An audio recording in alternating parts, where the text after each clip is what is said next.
রাজ্যে কয়েক লক্ষ মানুষের জন্য আজ এক অত্যন্ত গুরুত্বপূর্ণ দিন। বহুল আলোচিত এসআইআর মামলা নিয়ে অবশেষে বড়সড় নির্দেশ দিল দেশের সর্বোচ্চ আদালত। সুপ্রিম কোর্টের এই সিদ্ধান্তে কি সাধারণ মানুষের দীর্ঘদিনের অপেক্ষার অবসান হতে চলেছে? জানাবো বিস্তারিত। এমও দুয়েক সেন্টার আজ আমাদের আলোচনার কেন্দ্রবিন্দুতে রয়েছে সুপ্রিম কোর্টের সেই বিশেষ নির্দেশ যা নিয়ে গত কয়েক মাস ধরে রাজ্যে তুমুল চর্চা চলছিল। সুপ্রিম কোর্ট পরিষ্কার জানিয়ে দিয়েছে, এসআইআর বা স্পেশাল ইন্টেন্সিভ রিভিশন মামলার নিষ্পত্তি করা হয়েছে।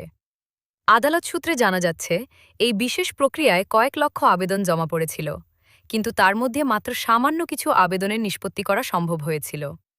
এই বিশাল ব্যবধান নিয়ে শীর্ষ আদালত উদ্বেগ প্রকাশ করেছে এবং জানিয়েছে যে এই আবেদনগুলির সঠিক ও দ্রুত নিষ্পত্তি হওয়া এখন সময়ের দাবি।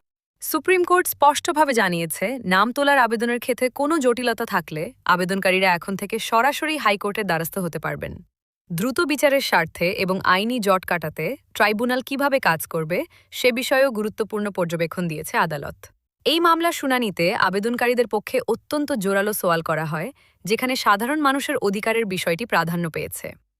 এই আইনি লড়াইয়ে সুপ্রিম কোর্টের আজকের এই নির্দেশের পর সাধারণ মানুষের দীর্ঘদিনের যে দাবি তা কি এবার পূরণ হবে? আপনাদের এই বিষয়ে কি মতামত তা আমাদের কমেন্ট বক্সে অবশ্যই জানান। ভিডিওটি এই ধরনের নিয়মিত আপডেট পেতে আমাদের সাথে থাকুন। দেখা হবে পরের ভিডিওতে।